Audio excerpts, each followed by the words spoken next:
Diary, and welcome to my working place.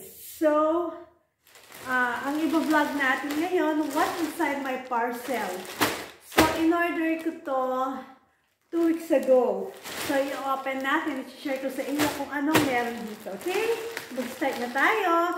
Please don't forget to subscribe, like, comment, share, and hit the bell para updated kayo sa susunod ko mga video. Okay. First, so nagbili ako ng mga 5 retinol cream. So, ewan ko kung baka bawal ipakita to yung pangalan nila, no? So, nagbili ako ng 5 retinol cream. Anti-aging siya. Ayan. 3, 4, 5 retinol cream. Anti-aging. Ito yung ginagamit kong cream. Kasi, alam niyo mga Sissy Loves, dito sa Australia, binibili ko siya sa Korean store. It's $25 per box siya. Hindi kasi siya pwedeng ipakita, no? Baka bawal, no? So, basta retinol cream siya. Anti-aging, pampaputi ng face. Basta maganda siya sa face, retinol cream. Sayang, isulat ko na lang sa description box yung pangalan niya para hanapin nyo. So, as I say, no, binibili ko siya sa Korean store dito, $25. Pero sabi ng kaibigan ko, meron sa Temu, ano lang siya, $11 to $12. Basta hanapin mo yung made in Korea. So, ang tagal ko naghanap, mga 2-3 oras ako naghanap ko kasi puro made in China yung mga nakikita ko. Siyempre, ayoko na made in China, ginagamit ko to for 3 years to 4 years na ko na siyang ginagamit sa face ko. Kaya nung nakita ko siya na $11 lang siya, so bumili agad ako ng 5. Ayan, no? Hanapin nyo lang kasi ang tagal maghanap kasi mostly, ang nakita ko, made in China lahat na nakikita ko. Siyempre, hindi ako bibili nun. Binibili ko talaga made in Korea. Kaya ayan, nung makita ko na siya, naku, bumili agad ako ng 5 retinol cream. Ayan.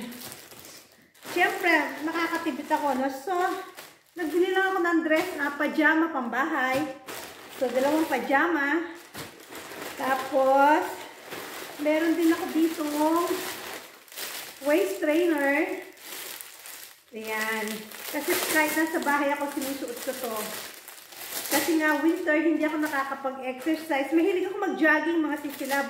Basta pag hinatid ko sa swimming training yung mga anak ko, 5:30 to 7:30 ang swimming training nila. Yung 1 hour, kinukuha ko, nagja-jogging talaga ako. Ang goal ko everyday is 10,000 steps within less than an hour. Pero dahil ngayon winter, hindi ako makapag-jogging, kaya waist trainer muna tayo. So, ayan siya. So, I think bili ko to is $15. Ayan. And then, ito yung pinaka-gusto ko, mga Sissy Loves. Nakita ko siya. Ayan siya, auto face tracking.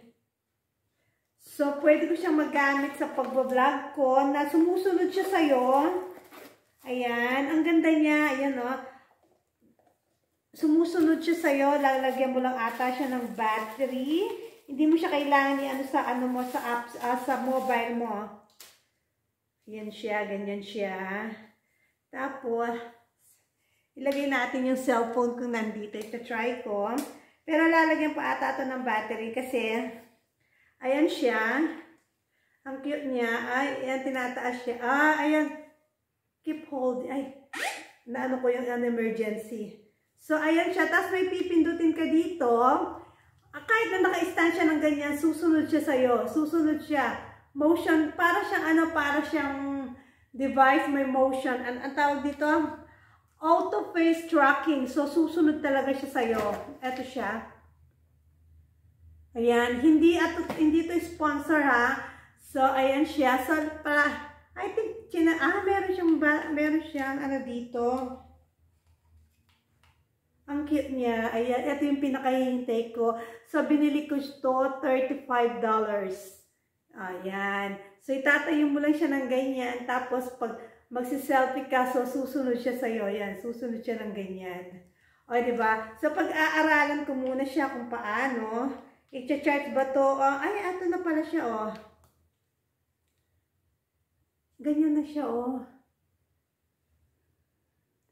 Ayan, ang cute niya. So, excited naman akong gamitin siya. Tapos may camera siya. Ito yung camera niya. Yung motion niya, siya yung susunod. Itatayo mo, ang dumi ng cellphone ko. Itatayo mo lang siya ng ganyan. Tapos susunod siya sa'yo, ganyan. Eh, mahilig ako mag-selfie ng OOTD ko, diba? Kaya eto na siya. O, diba? Ang ganda niya. So, pag-aaralan ko siya. Cute siya, cute. Eh, yun lang mga sisilab. At least meron akong ganyan lang siya kataas talaga. Ang maganda lang, ipatong mo lang siya kahit saan. Ayan lang siya, oh. Gusto ko rin yung kulay niya. So, bibili ako ng selfie stick nito, ganitong kulay. Hindi ako mapink na tao kasi ang favorite color ko, black and white. Pero pag mga gadget na ganito, gusto ko yung colorful. Pag black kasi parang typical lang siya. So, ganito. Ang cute niya. So, yun lang mga sisilabs. By the way, ito yung yung editing area ko. Ayan. So, ayan lahat yung mga gamit ko. Yun lang, mga sisilab. Thank you for watching. Hanapin nyo tong retinol cream sa mga maganda ito pag 30 years old ka na pataas. Anti-aging talaga siya. Ang ganda niya. Magpo 4 years ko na siyang ginagamit. Pero sa Korean store kayo bumili, kailangan made in Korea, okay? Ang dami nyong makikita sa Temu, lahat made in China, made in China. Pero wag nyong bibilihin yung made in China. Siyempre, pag sa mukha natin, kailangan conscious tayo kung ano yung mga product na nilalagay natin sa face natin. So, ang hanapin nyo talaga, made in Korea. Yun ang palagi ko sinasabi dahil subok ko na siya. Ayoko ipakita yung brand niya kasi baka bawal kay Whitey, di ba? So, hindi pa nga ako monetize. Meron na agad akong pasaway na agad ako. Anyway, yun lang mga sisilab. Have a lovely day. Thank you for watching. Wala lang akong may content kasi may sakit ako. Kaya naisipan ko ito na lang ang i-vlog ko. Anyway, yun lang. Bye!